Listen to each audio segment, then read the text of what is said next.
I think speaker already joined, I think. Here, I'm Veera here. Okay. Next.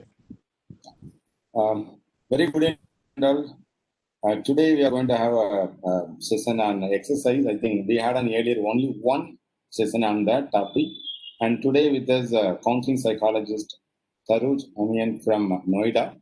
On behalf of the Department of Psychology and Mental Health webinar team, I wholeheartedly welcome you today's speaker for the webinar session. This program, the webinar series are Department of Psychology and Medical College in association with Metasport Association of Chennai, Red Pond Education Psychological Research Center, MH Institute of Mental Health Madurai, and Psycho-Oncological Association Turkey.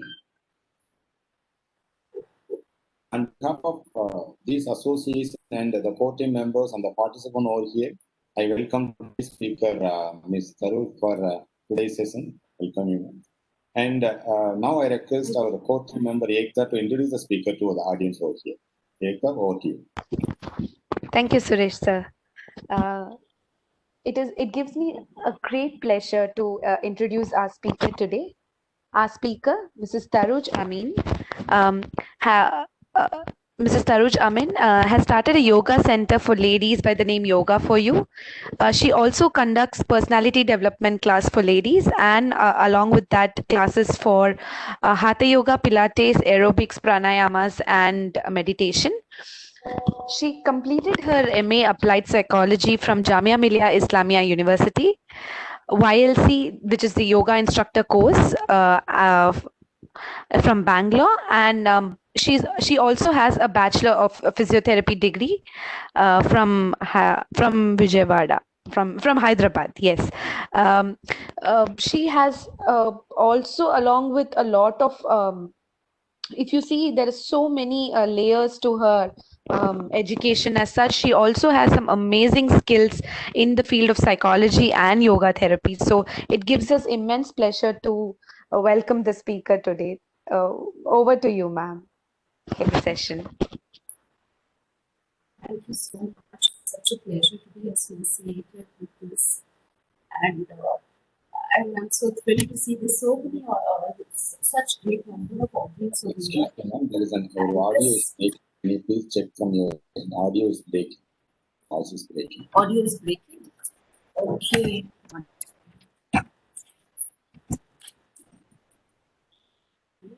Am I audible now? Yes, you can. Fine. Technology and glitches every day. Yeah, it's such a honor to be on this webinar today, and especially discussing a topic which is dear to me, fitness and mental health. And as I can see, there is a long list of audience seem to be pretty interested in this topic. It's really glad to know that people are taking interest in physical fitness and would like to know how it affects their mental health too. Are we ready? Should we start with the presentation, or do we need some more time? There is again voice is breaking in between, but just made a co-host. You have all the control from your side. We'll check it. I wonder why the voice is breaking.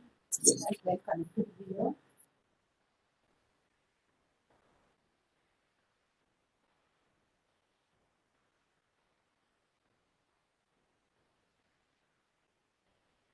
Yeah, I was wondering if I could start with the presentation. Yes, please, we can. Fine.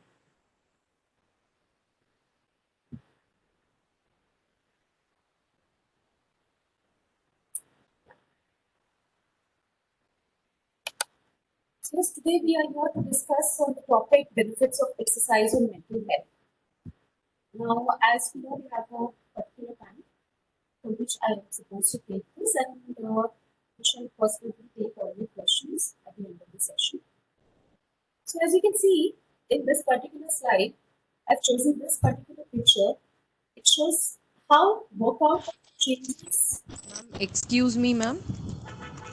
Yeah. We can't hear. Yes, tell me. There is a lot of disturbance. Let me just. Yeah, I'll just change my headphones and maybe it'll help you. 1 second.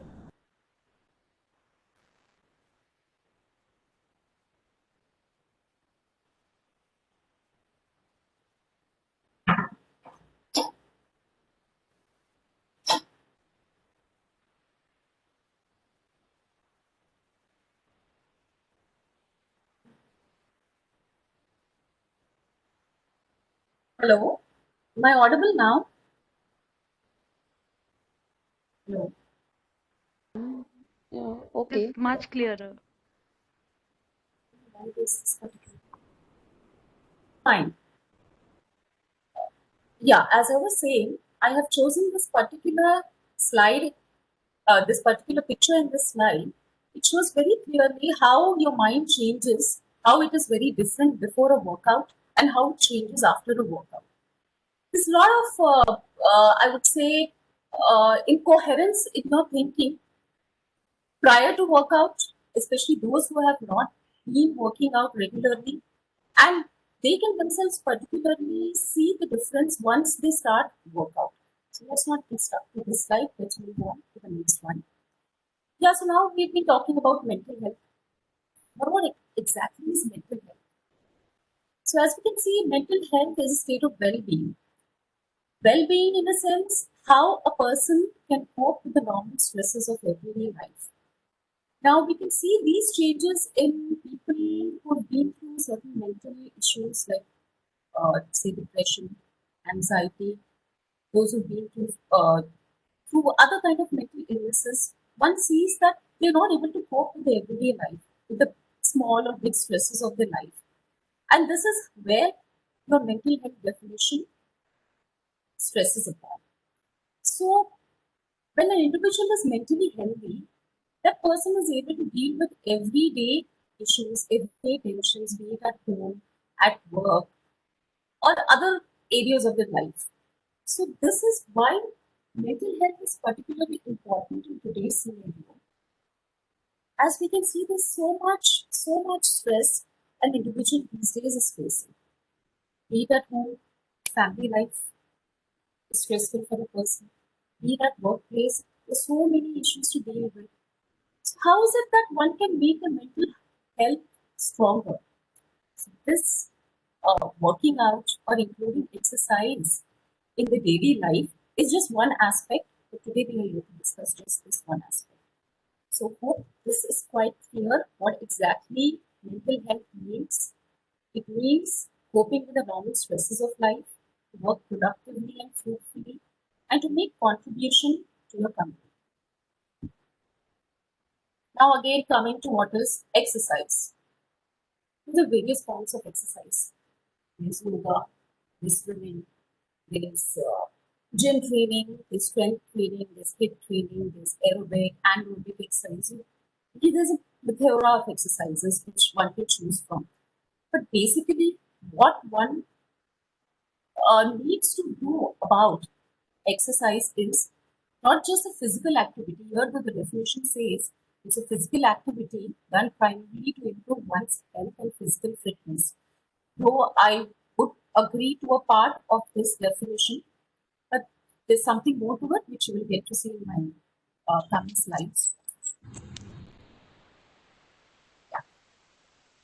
So this slide in particular involves a little introspection on part of our audience as well.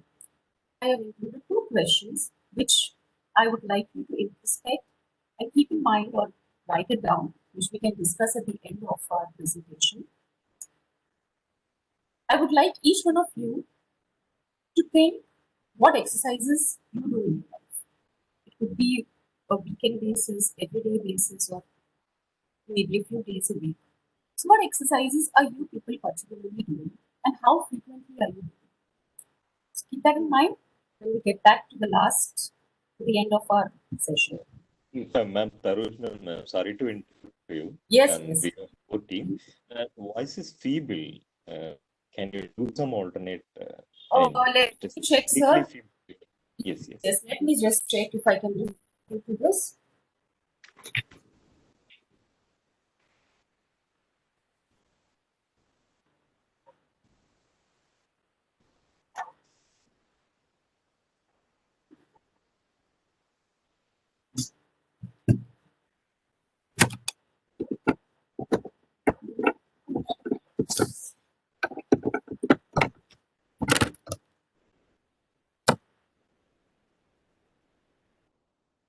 Hello?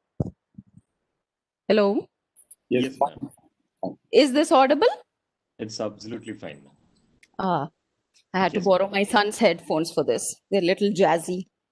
okay. All right. I hope my previous slides I was audible to everyone, or should I go back to them? If we can go back to them, that will be great. Yeah, sure. With pleasure. Yes, ma'am. Yes. So today we are discussing this topic, benefits of exercise on mental health. Quickly a review of the previous slides. Now, as you can see in this particular depiction, in this illustration, how mental health is groomed, how it changes before workout and after workout. There's a particular I would say there's a bomb, there's a sword. Of course, there's a lot of positive benefits of mental exercise, how it changes a negative mindset to a positive one is what this picture depicts here.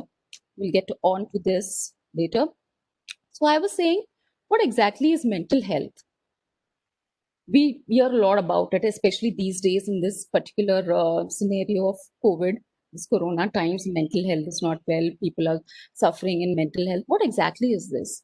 It is how one is able to cope with the stresses of life. Now, if you look at the particular scenario, the present scenario, the corona virus time that we are experiencing now, this is also a stress of life. There are many who are not able to cope with it. They're going to depression, they're going to anxiety, they're experiencing various other mental problems. And on the other hand, there are even people who are able to pretty well cope with it. So what differentiates these people from others who are not able to do well? This is exactly what mental health means.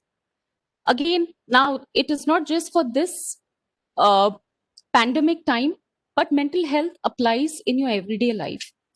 How you handle the stresses of family, how you handle the stresses at work, how you handle the issues with your friends. So these are all various small and big stresses which we encounter in our daily life, and how we are able to deal with it, how we are able to cope with it, and yet function productively and fruitfully and contribute to our community, to our society. That is what mental health is exactly all about. Now, how would we define exercise? The purpose of exercise is being physically active. So what does physical activeness do to you? It not just improves your physical health, but here, though they have I haven't included in the definition mental health, but that's another part of physical activity. It not just improves your health and your physical fitness, but also it does wonders to your mental health, which we shall see in the upcoming slides. Now, this particular slide, as I was saying earlier, if it was not audible to others, I would like you people to introspect and write down what you people do as exercise, whether it is daily or monthly or weekly or on weekends. It could be yoga, it could be swimming, it could be running, jogging, brisk walking. There are various forms of exercise. Some exercises suit for something else may suit for someone else. So just keep this in mind. Once we're done with the session, in the last 10 minutes, I would like the audience to discuss with me what exercises they are doing and how frequently they do this. Now, we know that mental health improves with physical exercise, but what exactly is happening? What exactly happens within us which helps this physical exercise to improve your mental health? Now, as you can see here, mental health, it increases your sense of well-being. No doubt in that. You feel energetic throughout. You sleep better at night. You have sharper memories. You feel quite relaxed and positive about yourself. Especially those who have been into physical fitness can relate to each and every point that I am saying here. They can very well understand how these changes are happening in the body. It improves your memory. It lengthens your attention span, boosts your decision-making skills. It improves your overall mood. This is one of the reasons why whenever we have clients, even when I have clients, I particularly, the first question which I ask them is how active they are or how sedentary their lifestyle is. Because the first I would say, first aid or first line of treatment, especially which I follow for my clients, is to ask them to get physically fit. So once that starts, there's an overall improvement, be it in their mood or relieving their stress or the way they handle the issues of life, whatever troubles they are coming across, and many more benefits, which we shall see in the upcoming slides. Now, it is not just, if you can read my last point in this slide, there's increased robust evidence which suggests that exercise is not only necessary for maintenance of good mental health, but it can be used to treat even chronic mental illnesses. So what does this show? What does this tell us? It means we can not just prevent mental illnesses, but once it has started, we can even make it go, take a U-turn, take a reverse. So ain't it great? I mean, if you don't have to rely so much on medications, and a simple change in lifestyle as just including workout can bring about such immense benefits. So I think one should definitely include this in the daily life. Now, since I am a yoga instructor, so here I have even included pranayam. The pranayam is a wonderful, wonderful way of energizing you, of calming you. Now, for those, I'm sure everyone knows what pranayam is. Anyone who doesn't know, it is just a conscious breathing. It's breathing in air, which is your life force. Then, of course, there are many different pranayams which one can practice daily. There's our regular Anulom Vilom, which is advised for everyone to be practiced every day. There's Kapalbhati, there's Bhastrika. Then, of course, we have few pranayams which we are advised to do in winters, few for summers. Some for mental calmness, like usually Brahmari. Pranayam is one thing which should go hand in hand along with the physical exercise. This I always recommend my clients that along with the workout which they do, I ask them to do at least 10 to 15 minutes of pranayam at the end of their workout. It has proved to show immense benefits for your physical and mental health as well. So how does pranayam exactly work? Now we know that pranayam is controlled breathing exercises. It brings physical, mental, emotional, spiritual well-being. There have been research on pranayam which showed that the particular benefits of pranayam are especially in the improvement of stress and aggression. Now, as we know, these days, stress, every person experiences it. It is what everyone, right from a child to an adult, to an adolescent, and aged people, though they have various reasons why they experience stress and aggression. Again, aggression is seen even in small children. In my experience, which I've had parents coming over for counseling, the main issue that they bring forth is aggression. Our child is very aggressive. What should we do? And he's so young, he or she is so young. How do we manage aggression? So I think we can start up with pranayam. That's again, even for students, for elders, you can see aggression on the roads. There's so much road aggression. We can see people honking at each other, getting into fights. So this is all the stresses of everyday life, which accumulates into aggression. So that gives another reason why exercise, and particularly pranayam, is very important that one practices every day. So how does exactly pranayam affect us? How does it benefit us? So as you can read over here, it improves your autonomic functions. Autonomic functions are your breathing, your heart, your respiration, your digestion, which are not in your control, the bodily functions. Alleviates asthma, reduces oxidative stress symptoms. It improves your perception, increases your mental strength, increases your willpower, increases your capability of having a sound judgment, and definitely helps in living a long and healthy life. I hope I'm not going very fast. Am I clear to everyone? Yes, ma'am.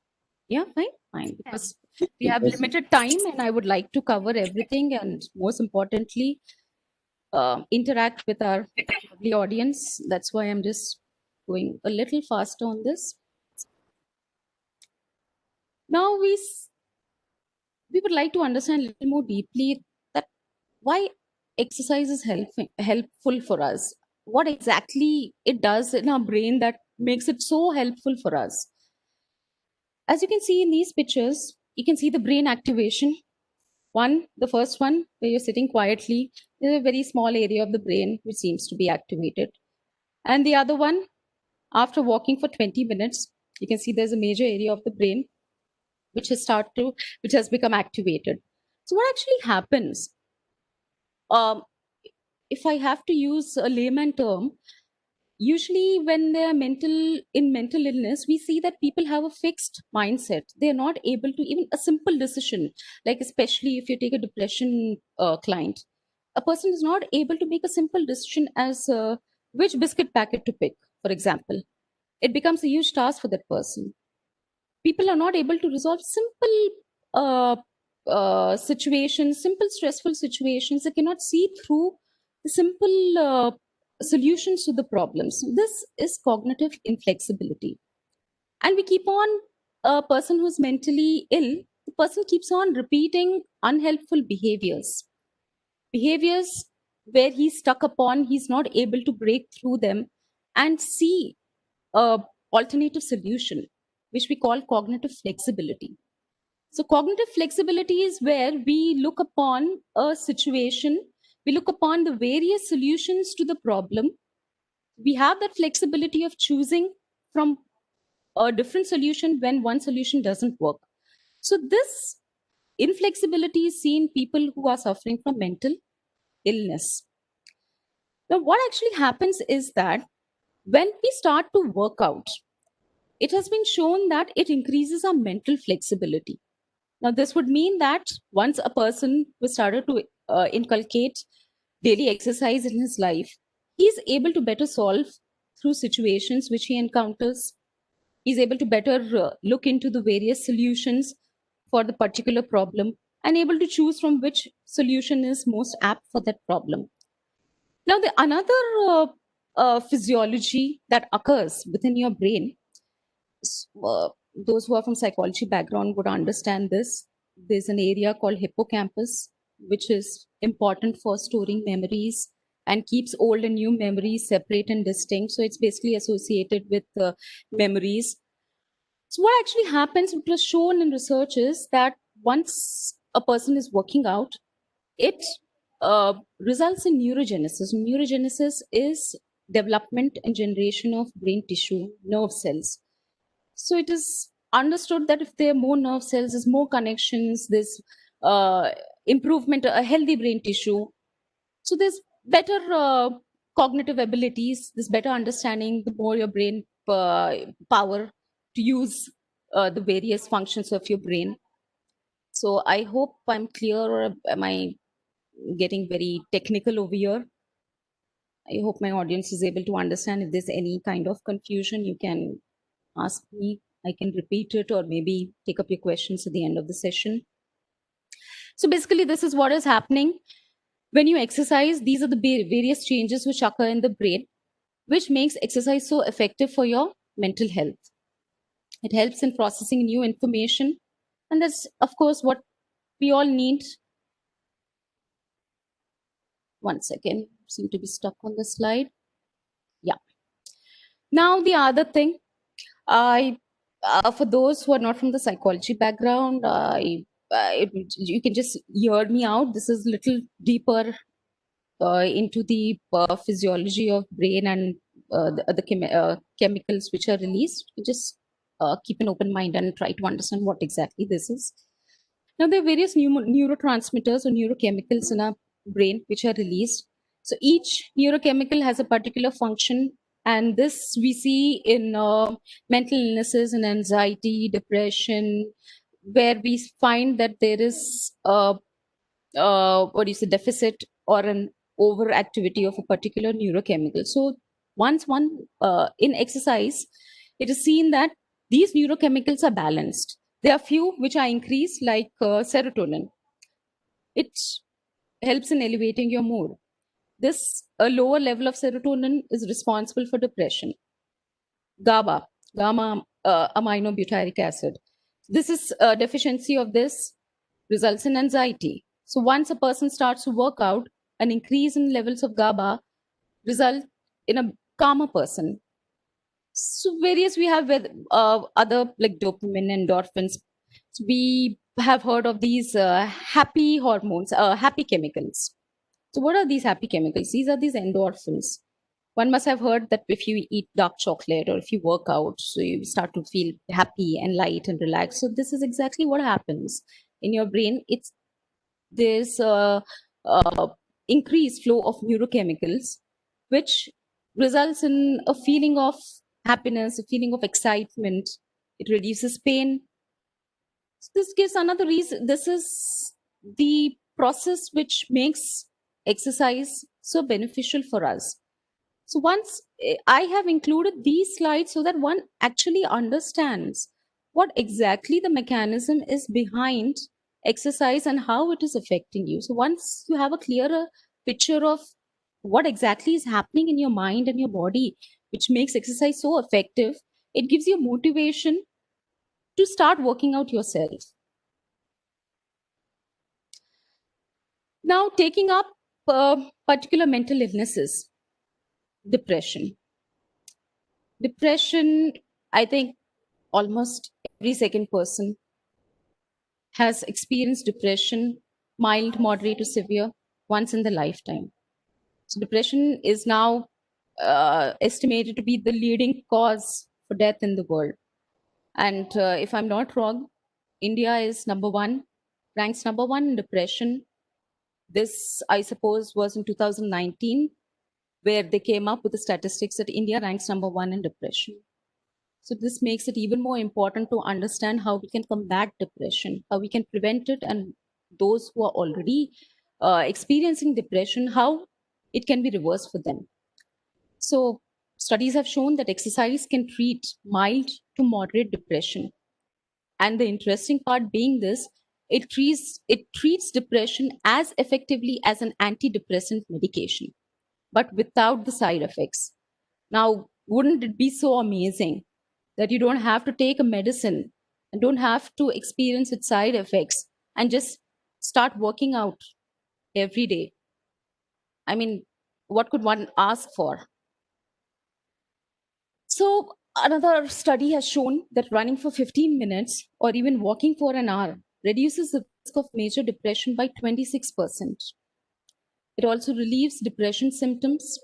And research has also shown that maintaining an exercise schedule can prevent you from relapsing.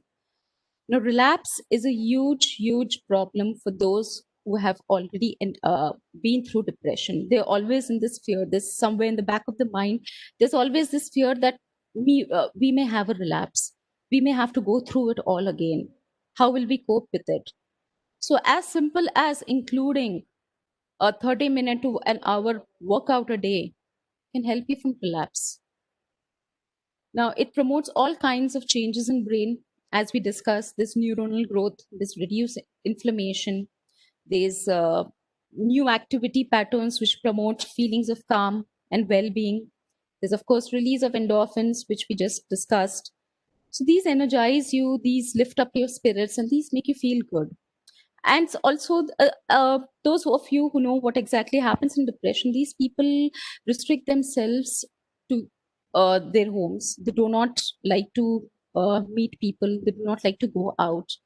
So this gives them an opportunity to move out, to break out of that negative cycle. And they're always constantly having negative thoughts. So this is also an added advantage that they get to meet people. They need to go out. It's a break for them.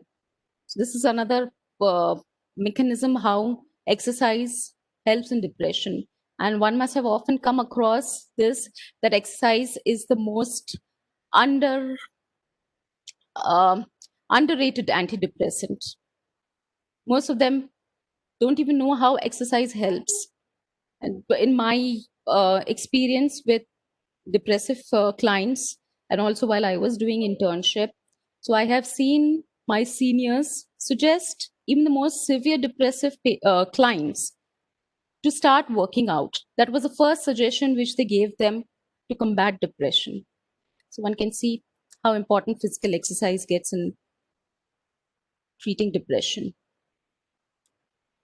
Another one is anxiety. Anxiety is something which again everyone is experiencing. What exactly is anxiety? It's this constant worry. It's trouble concentrating. You feel this, your heartbeat has increased. There's stomach issues like indigestion, acidity, bloating. You're overthinking about a particular thing. You can't sleep. You've got panic attacks. You've got memory issues. So anxiety again gets very important to deal with. Anxiety is something which unnecessarily debilitates you. It is an unnecessary thing, but it's not in your control. You're not able to, what do I say, control it. You're not able to get rid of it. Exercise is seen as a natural and effective anti anxiety treatment. What does it do? It relieves tension and stress, it boosts your physical and mental energy. So, on the whole, it enhances your well being. And this is again done through the release of your neurochemicals.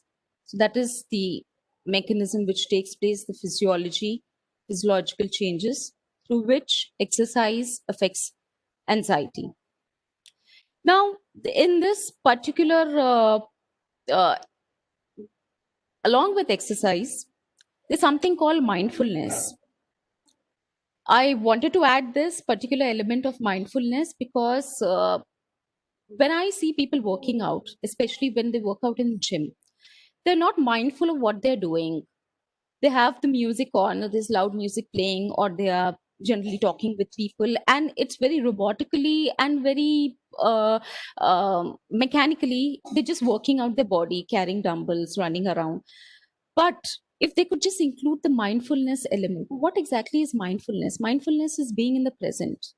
It is to feel what you're doing. It could be feeling how your muscles are moving, feeling the air around you, sensing the air around you. It's to basically get all your senses to what you're doing in the present moment.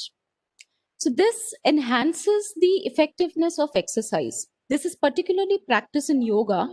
And if there's anyone who's not practicing yoga, they can even include this while they're swimming, while they are running, while they're jogging. Feel how your feet stomps on the ground. Feel the softness or the hardness of the ground. Feel the, if you're out in the open, feel the smell of the air. So mindfulness is getting all the senses to focus on what's happening now in the present.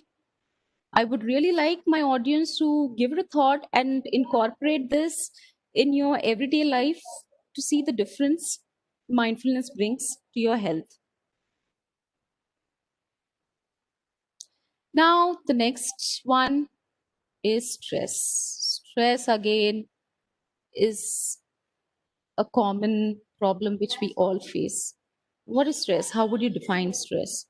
Stress is you can experience anything like trouble concentrating, having headache, having anger, having anxiety, grinding your teeth. I have noticed this in my own family members. When they sleep, they tend to grind their teeth, especially after having a very stressful day. Then there's muscle tension. Usually it comes in the form of neck pains, back pains, skin irritation, stomach problems, various many more symptoms which you can see when you are experiencing stress. So again, the way exercise helps deal with stress is by releasing endorphins. Physical activity relaxes your muscles. It relieves tension in your body. And for stress, I have made my clients practice meditation and also progressive muscle relaxation. So this is something, it is little off what exercise does, but this is what I just wanted to share with my audience here, that meditation is another thing which I would highly recommend everyone to start up with, along with exercise and pranayam, and of course, mindfulness. Again, mindfulness and meditation are almost the same, one and the same. So yeah, this was a little off track. Just getting back to this. Since the body and mind are so it's better, your mind will also feel better. Now, that makes quite a lot of sense here. If your mind feels well, your body feels well. If your body feels well, so does your mind feel well. So there's a interrelation. If we have time, yep.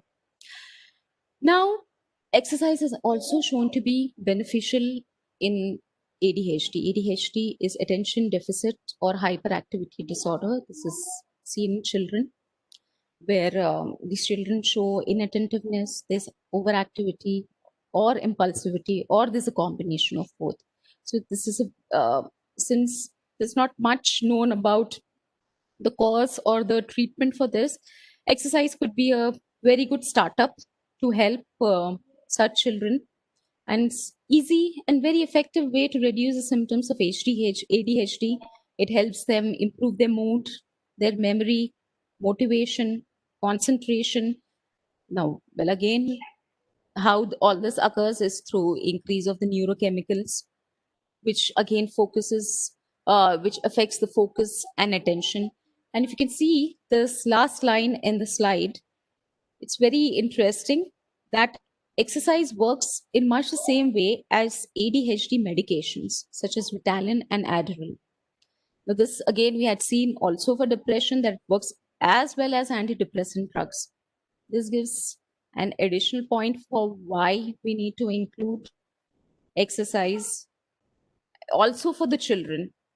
If it's having such benefits, then something giving worth a try.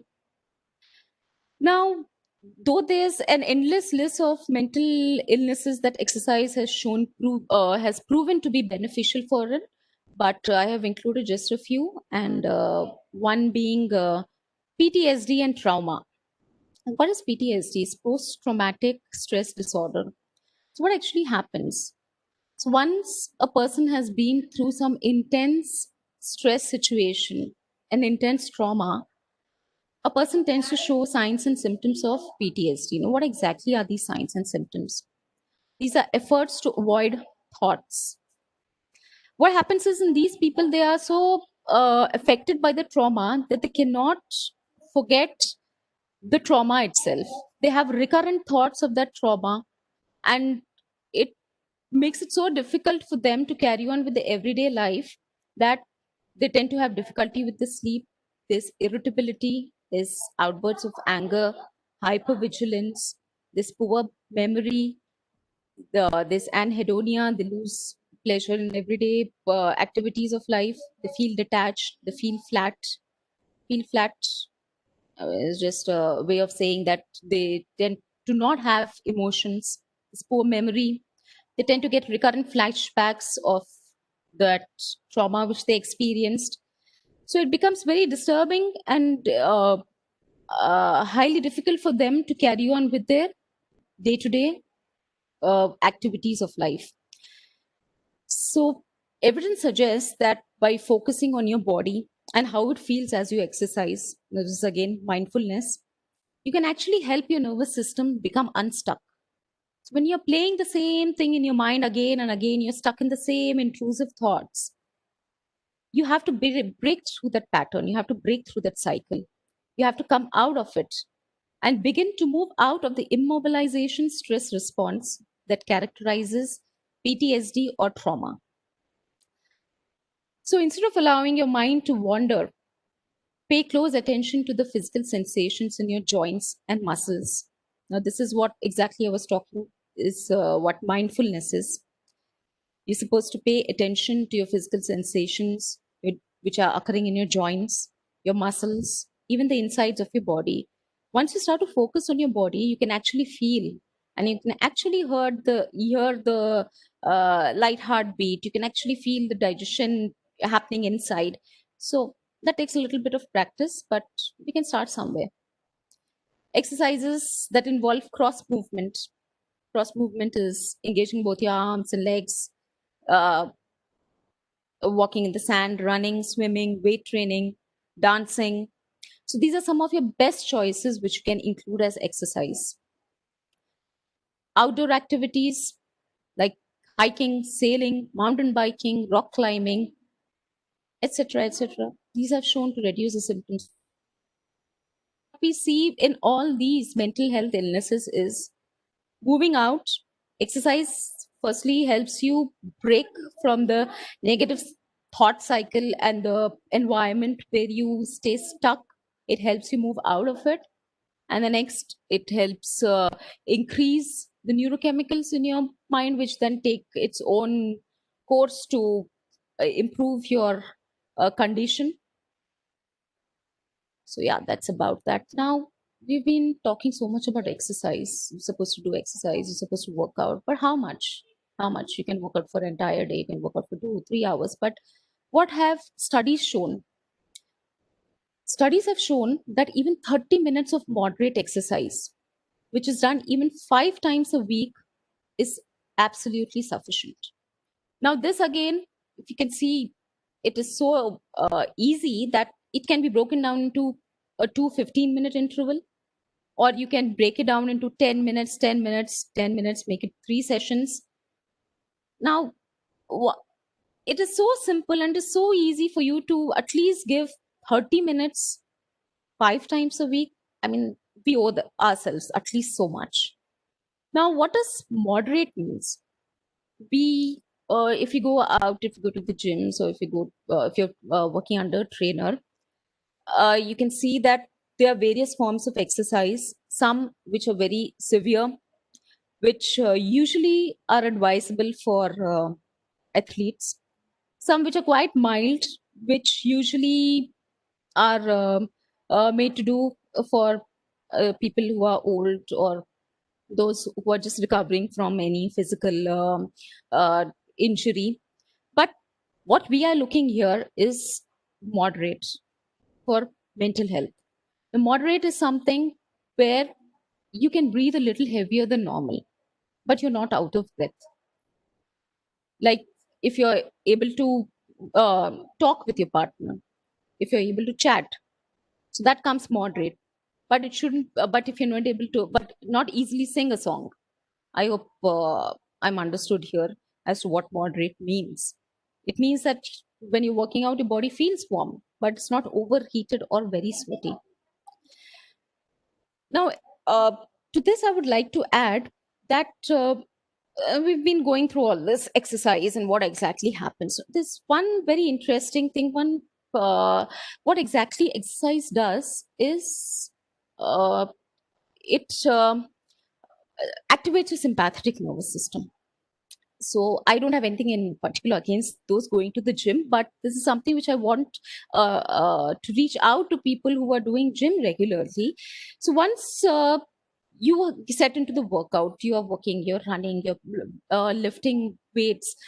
But one thing which these people don't tend to do at the end of workout is relaxation. What happens is, since your sympathetic nervous system, which is responsible for gearing you up, which is responsible for the muscle activity, for making you high, it needs to be calmed down. That has to be done by making a parasympathetic nervous system active, which calms you down, which relaxes you. What usually happens, if you remember in the previous slides, I have spoken about aggression. So aggression can be seen even in those who work out. Now, these people, if they do not tend to relax themselves post workout, what here happens is that the sympathetic nervous system stays active throughout the day. It's very good that you have made it active. You've started to work out. It makes you feel very energetic. It makes you feel like getting high for the entire day. But if you're not able to relax it, if you're not able to activate your parasympathetic nervous system post your workout, the sympathetic nervous system makes you be in that state of aggression for the entire day. So this particular point I wish to add here, that anyone who is working out, because relaxation meditation is commonly done in every yoga session, So after the asanas are made to be done, the pranayam is done. There's a 5 to 10 minute relaxation and meditation and relaxation which is followed.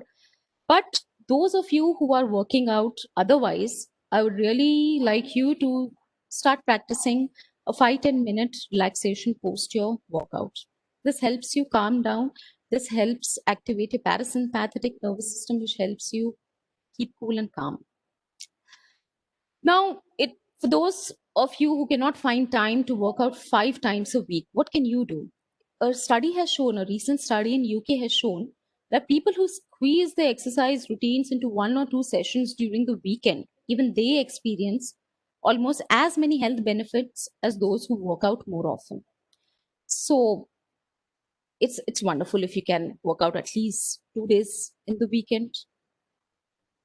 As you can see, it's so flexible. Exercise doesn't have any rigid patterns. It doesn't have any rigid timings. It doesn't have any particular workout that you need to do.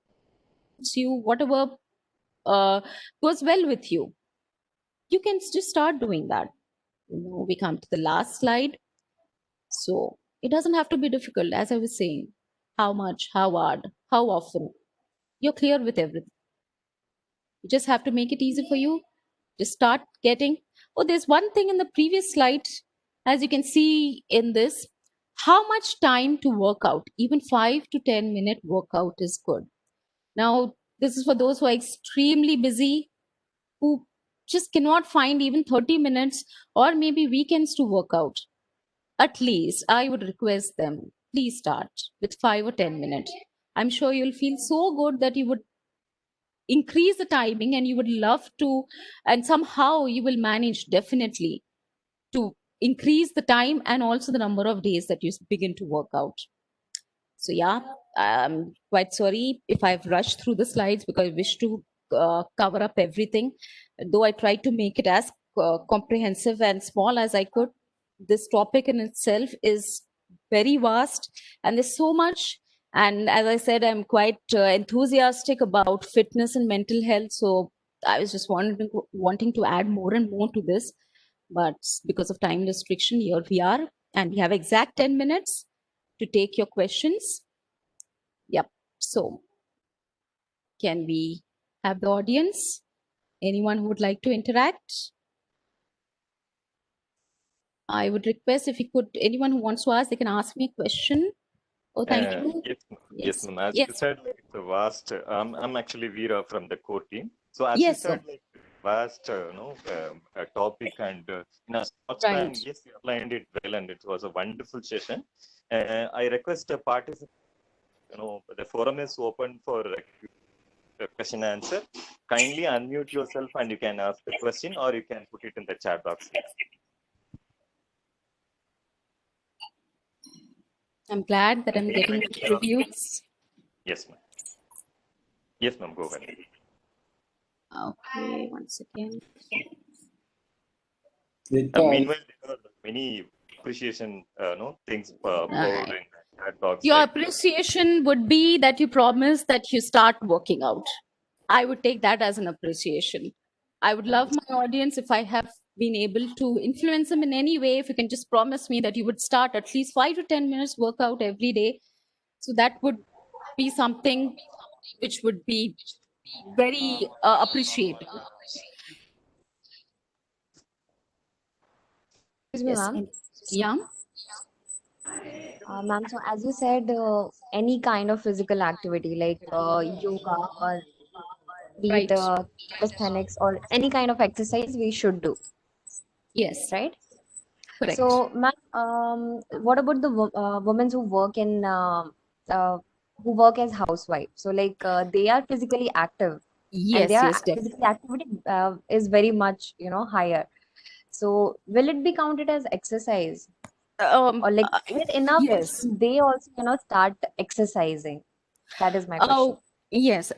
That's a very wonderful thing which you have asked, especially for those who work at home, who stay at home. See, the thing is, I too have pondered on this. What actually happens when you're working at home, you're not using a full range of movement, like your arm, your shoulder. This is how it goes. right? Yes, ma'am. So what are we doing? What activity do we do where we use our arm completely like this at home? The max we do is just raise our arm to lift our arm to pick out something from the top shelf. That is, if something is there in the top shelf. And how many times are we bending down? How many times do we bend down to pick up something? No doubt they are on their feet the entire day. That is, as such, they're not leading a sedentary life. But what actually happens in workout is you're moving your joints and your muscles to the full range. And when you particularly do yoga, you're activating your internal organs. If you've seen the asanas with this particular bending in certain positions, so Yes, those ma'am. activate your pancreas, your liver. So this particular activities are not happening when you're working every day, unless you are actually, doing your daily jhadu pocha. So where you're actually bending down, getting up. So that is, I would consider as a physical form of activity. But otherwise, I would say that those who are at home, though it is tough for them, housework is just not easy, and it is end of the day quite tiring. But again, there's no meditation to it. There's no pranayam which is included in it. There is cardio, which is not cardio exercises, which are not much included. So such people can at least find 15-20 minutes to do yoga at least, which they can do at home. They may not go out. They may not need to go out, but you can start up with yoga, and the asanas are pretty easy. And there's so much information on the internet which you can get. Right now, yoga is like everywhere, and everyone is able to do. It's easy. So I think, yes, you can start at least with 10-15 minutes per day. In fact, even brisk Yes. walking is something which I would suggest for a few days. For me, a workout is like your body has to move to the full capacity that it can go, right from your joints to your muscles. So this again doesn't really happen in even walking. So when I used to have my clients for whom I used to take physical sessions, so they would say, especially the ladies who would be at home, the homemakers, so they would be like, we are walking out, we are walking every day for morning 1 hour, evening 1 hour. We don't seem to lose weight or develop any flexibility. So I say to them, there's a way of walking. If you're chit-chatting with your friend and walking around, it doesn't count as walking. Walking is again brisk walking, where you're focusing with complete mindfulness. So if you're able to do that even for 30 minutes, you don't need to do 2 hours a day. So then that will show you some benefit. Yeah, I hope I'm clear. Right? Yes, ma'am. Thank you, ma'am. Welcome. Yes, tell me. Myself, Ashwin, that was a wonderful show, actually. I do have two questions over here, madam. Yes, please go ahead. First question is like, I do exercise, but I'm Yeah. a vegetarian. Especially, I feel enervated once I'm in like in afternoon, and by evening, I'm just tired, and I'm totally enervated. That is my first question. And the second question is like, I'm just trying to increase my for like a split and everything. I'm just trying, but during the flexibility, I'm getting pain like anything. Any hacks is there to reduce the pain, or how any Pain. kind of mindset we can develop to bear that particular pain, especially See, 360 or split or something, ma'am. see, if there is pain is an indication of your body that this is its limit. Don't go beyond that.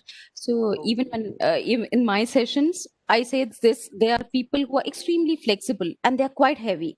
Again, on the other hand, there are people who are very thin, but they barely even have half that percent of flexibility which the other person has. So just do what is good for you, how much your body allows, and How don't we can force meet it. our goal? Take it slow. Oh, okay. Yeah. Sorry. How to meet our Yeah, goal? yeah. And It if you, cow plate, it has row to, posture, yogasana, many things, right? Same. you Row have to posture, take it one by one, slowly, day by day, just by increasing a little, what do you say, severity of the asana or the exercise which you're doing, by increasing, just say about a quarter kg of weight if you're doing weights. So it will not definitely happen overnight. And yes, of course, there's one more thing I would like to tell everyone: don't compare yourself with what other person is doing. We all are genetically different. We all are very different in what suits our body, in what how our body reacts and adapts. So never ever compare, and don't go by what the general rule is. There's no generalization. There's only specificity for each person. So if this works out well for you, this particular exercise, this particular level, be to it. Try to increase it slowly, but not because someone else has been asking you.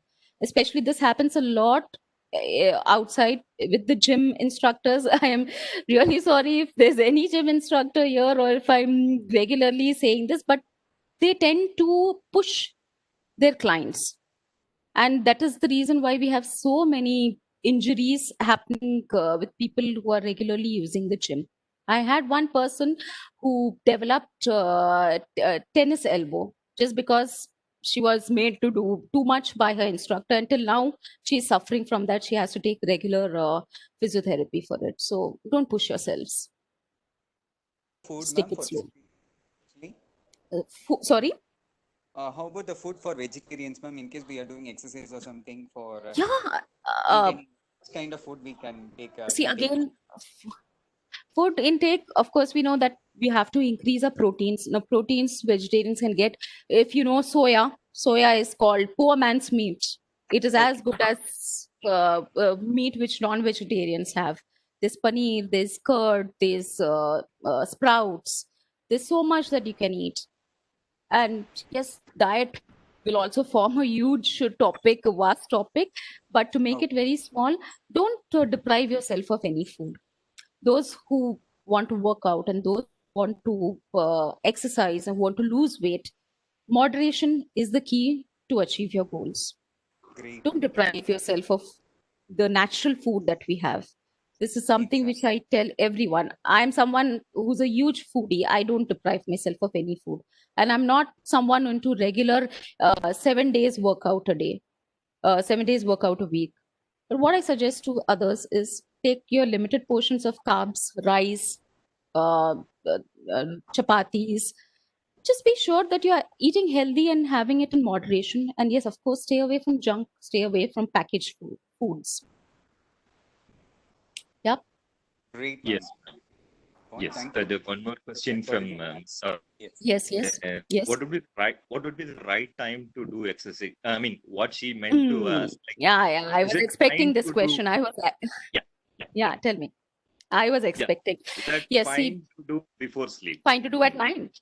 Yes, absolutely. You can do before sleep. Yes. See what again? My particular belief in this matter is that we all have our separate timings to work out. Some people feel active early in the morning, some in the afternoon, some in the evening. Some get time only after work, somewhere around 8, 9, 10. So any workout is better than no workout at all. If someone is working out at night, if you're not experiencing any sleep issues, because particularly after workout, you tend to feel very active. And if you're not having any sleep problems because of this, you can definitely work out. Yes, you have to work out, you need to have an empty stomach. Empty stomach in a sense, once you have food, at least there should be a gap of 2 to 2.5 hours for vegetarians and a little more, about 3 hours for non-vegetarians before you take your before you start your workout. And whenever you're comfortable, if you feel like working out in the morning, do it in the morning. You want to do it in the evening, whatever suits you. It's your personal choice. There are many suggestions by everyone who wake up early in the morning, work out. I never work out in the morning. For me, it's always in the evening or in the night, and that works out very well for me. So it's up to you. It's up to how your body is responding. And if you're not having any sleep issues, then definitely you can work out at night. And in case you have any sleep issues, then you need to practice pranayam and meditation. That will help you calm down and help you with sleep. Any more questions coming up?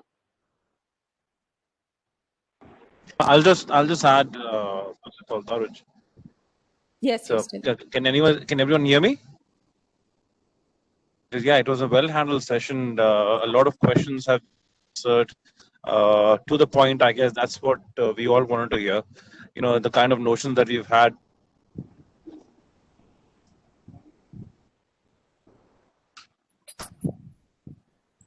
All the time. So yes, thanks a lot. A lot of questions have been answered. A lot of views actually have been cleared right now over here. I guess I can actually start motivating myself to start exercising more now. That's can That's actually add. So yeah, thanks lovely. a lot. That's Thanks a wonderful. lot for the session. God bless you. Thank you. Thank you. There's Yes. someone who asked me how to feel motivated to do it regularly. You know, exercise is like kind of an addiction. So once you have already started it, you will start to feel restless if you're not working out that day. Now, how to start it is tricky. You have to find out what's important for you to lose weight, to tone up, to look good, to feel good, to keep mental illness at bay. So, what exactly is it that will motivate you is the factor that you need to look into. I hope I've answered this to Dr. Kannama, I guess. Yes, ma'am. And of course, Taroj ma'am have answered a good number of questions. Yes, I request Chandra ma'am to give a special thank to our today's speaker. And follow that, like I request Dr. Subhasri ma'am to propose vote of thank. Dr. Chandra. Yeah, And prior can that, you hear me? I request all the participants, any feedback, any more questions, clarification, please send it to my feedback webinar@gmail.com. Yes, Chandra ma'am, it's your turn. Can you hear me, sir? Yes, yes. Thank you very much, Taruj ma'am, for your nice, motivating, inspiring, and a wonderful session. You know, exercise are seen from different perspectives. Everybody has their own vision of, vision and mission of taking it forward. But what is all about your session is like, you have made it so simple for everyone to take it positively. And I hope it would benefit most of us who have been in this session. And even I am personally inspired by what you have said. I think more than losing weight, exercise have got a greater role to do in every part of our lives. Thank you so much for your kind words in motivating us. It was too informative and also interesting. Thank you for your time for being here. And thank you so much for everything that you have done today. Thank you. Thank you so much for having me here. Thank you. All right. So, can we log out now? 2 minutes, ma'am. All right. Ma'am, is it? Yes, Dr. yes. Subhasri ma'am, I request Subhasri ma'am the vote of thank. Thank you so much for the wonderful session, Tanuja. It was really awesome session.